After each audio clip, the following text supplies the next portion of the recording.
kita harus punya komitmen yang kuat dengan Allah. Kata Allah, kerja ya kerja. Kata Allah, usaha ya usaha, jangan diam. Di usaha itu sepanjang keluar yang disebut usaha dari dalam tubuh kita, kaki melangkah, tangan bergerak gitu kan, kemudian mulut berbicara, bersuara, atau telunjuk menunjuk aja, ada usaha, rezeki turun. Tapi ingat, usaha Anda tidak akan selamanya ada di atas. Mungkin suatu saat akan turun kan? Mungkin Anda ada di puncak, mungkin suatu saat Anda turun, mungkin kadang ada di puncak, kadang stabil aja. Tapi kalau Anda melihat peluang, cepat kejar selama peluang itu baik. Itulah yang dimaksud kompetisi yang sehat. Ada paten kejar, ada tender, ikut tender dengan cara yang baik, cara yang normal, ikut. Kalaupun bukan rezeki Anda, nggak ada masalah. Saya kasih rahasia besarnya. Sepanjang Anda betul-betul ikhtiar dilakukan karena Allah, maka perhatikan baik-baik. Kadang-kadang Allah seakan menunda apa yang menjadi hak Anda, bukan ingin menunda dan membiarkan Anda tidak mendapatkan sesuatu, tapi ingin memberikan semua nikmat secara sempurna. Karena di atas itu ada nikmat pahala, ada nikmat doa, ada nikmat istighfar, ada nikmat usaha, dan nikmat hasil yang tiada terputus. Lihat sini. Kalau antum sehari berusaha nggak dapat apa-apa, memang mohon maaf hasilnya belum dapat diraih, belum dilihat tuh. Tapi bukankah pada saat itu doa antum akan bertambah? Bukankah malamnya salatnya nambah? Tahajud? Bukankah di situ kadang-kadang kita istighfar, ya Allah? Teman-teman, bukankah istighfar menggugurkan dosa? Bukankah berdoa menambah harapan, mengakumulasikan sesuatu? Bukankah tahajud menambah pahala lagi? Kadang-kadang yang diinginkan oleh Allah pertama kali bukan dunia dulu. Ketika Allah mencintai seorang hamba, Dia akan berikan pahala akhirat dulu. Karena dunia itu sifatnya sementara. Hei fulan, kamu kemana aja? Kemarin kamu jauh dari saya, baru sekarang kamu pikir dekat dengan saya. Saya nggak pengen kasih dunia dulu. Dunia itu kecil. Kalaupun di seekor sayap samuk sebelahnya, sebelah sayap nyamuk ada dunia itu, ada nilainya. Saya kasih buat kamu deh, nggak ada nilainya. Ya, karena itu saya ingin kamu akhirat sempurna dulu. Saya ampuni dulu dosa-dosa kamu yang kemarin.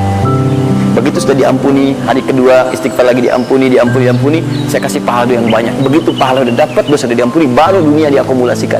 Karena hukum dunia itu, kalau antum usaha akan terus diberikan. Jadi nggak ada yang nggak dikasih. Jadi kalau antum sehari bekerja ini, kelihatannya nggak dapat apa-apa. Bukan nggak dapat apa-apa, disimpan untuk diakumulasikan. Nanti dosa antum tuh udah hilang, amalan udah banyak, antum dapat banyak. Kadang-kadang nggak sadar kalau saat dapat banyak itu sebetulnya itu hasil usaha antum sebelumnya. Tetapi begitu. Ya, jadi nggak ada yang nggak dapat apa-apa. Semua akan dinilai. Sepanjang antum bergerak dikasih, dan antum buktinya hidup juga.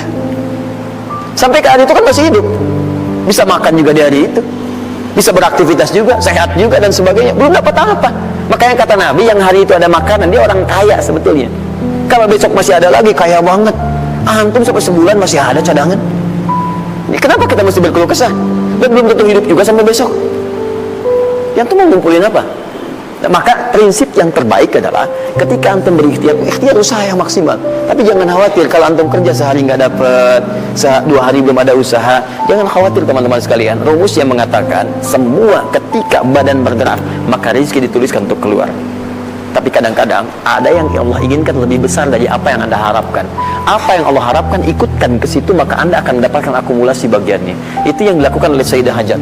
Begitu beliau kemudian naik ke Marwah, nggak dapat, naik ke Safa, nggak dapat. Apa pernah tertuliskan dalam riwayat sedikit aja Sayyidah Hajar mengeluh? Tunjukkan kepada saya kitab mana yang pernah menunjukkan riwayat ketika bolak-balik itu kemudian Sayyidah Hajar berkata, ya Allah, saya kan istri Nabi, saya kesini memenuhi perintahmu, ya Allah, ini udah capek, kenapa belum turun juga? Pernah nggak? Kedua, ketiga, keempat, kelima, sampai ke yang ketujuh. Begitu sampai di Marwah, baru kemudian diakumulasikanlah itu. Apa yang terjadi? Ibunya yang usaha bolak-balik, akhirnya keluar dari mana? Anaknya, kakinya kemudian menghentak lagi, tiba-tiba keluar air dari situ. Pertanyaan saya, ibu yang lebih tahu di belakang. Kan kalau anak itu sedang haus, pasti tangan kakinya bergerak kan? Kenapa saat pertama disimpan bergerak, airnya keluar? Sudah 7 kali bolak-balik, baru air keluar. Saya akan lihat riwayatnya. Pada hentakan itu, ketika 7 kali ibunya bolak-balik, malaikat mengepakkan sayapnya. Itu yang menghantam air dan keluar air. Malaikat yang ditugaskan Allah memberikan rezeki namanya Mikail. Itu ada di Quran surah kedua ayat ke-98. Ya, man kana aduwwan lillahi wa malaikati wa rusuli wa jibril wa mikail. Mikail. Di antara tugas Mikail oleh Allah ditugaskan untuk memberikan rezeki. yang paling menarik, perhatikan baik-baik. Begitu airnya keluar, ibunya sedang di marwah, sedang berdoa nih. Makanya kalau sa'i di sofa ngadap ke kiblat berdoa dulu, ke marwah ngadap ke kiblat berdoa dulu. Begitu sedang berdoa, nyampe ke marwah yang ketujuh, anaknya lebih kencang menangisnya. Ibunya mendengar suara nggak biasa, dikejar ke sini. Begitu kejar ada air. Apa kata ibunya? Lihat kalimatnya. Zam, zam, zam, zam. Ibunya tidak mengatakan ijma, ijma, ijma, tapi zam, zam, zam, zam. Zam itu artinya kumpul jangan berhenti, kumpul jangan berhenti, kumpul jangan berhenti. Sampai sekarang air itu tidak pernah berhenti. Perhatikan bagaimana akumulasi pekerjaan seorang ibu yang sangat serius menghasilkan rezeki bukan hanya untuk dirinya, untuk anaknya, cucunya, cicitnya, dan berganti generasi sampai kita sekarang. Kita aja ke zaman Nabi Muhammad, itu teman-teman sudah lewat 15 abad. Nabi Muhammad ke Nabi Ismail 29 generasi. Satu generasi bisa ribuan tahun. Nabi Muhammad ke Nabi Musa aja 2000 tahun, ke Nabi Isa 600 tahun. Sekarang ke Nabi Ismail 29 generasi. Muhammad bin Abdullah bin Abdul Muttalib bin Hashim bin Abdul Manaf bin Qusay bin Murrah bin Kilab bin Ka'ab bin Ghalib bin Fihir bin Malik bin Nadar bin Kinana bin Khuzaimah bin Mudrika bin Ilyas bin Salam bin Nizar bin Mudar bin Ma'ad bin Adnan bin Adi bin Adri, ya, bin Muqawwam bin Nahur bin Tari bin Yarub bin Yasub bin Nabit bin Ismail alaihissalam. 29 generasi. Yang bisa mengulang 29 ini saya bebaskan paspornya untuk menghafal Quran di pekan depan. Silakan. Boleh, silakan. Tapi kalau salah satu tambah satu ayat. Jelas? Terakumulasi. Maka boleh jadi kita berusaha bekerja, sehari belum dapat, 2 hari dagang belum dapat, tenang. Begitu antum 3 hari, tiba-tiba dagangan diborong habis. Itu sebetulnya usaha antum yang sebelumnya. Tapi antum dapat bonus ampunan dosa, pahala, macam-macam. Maka jangan mengeluh.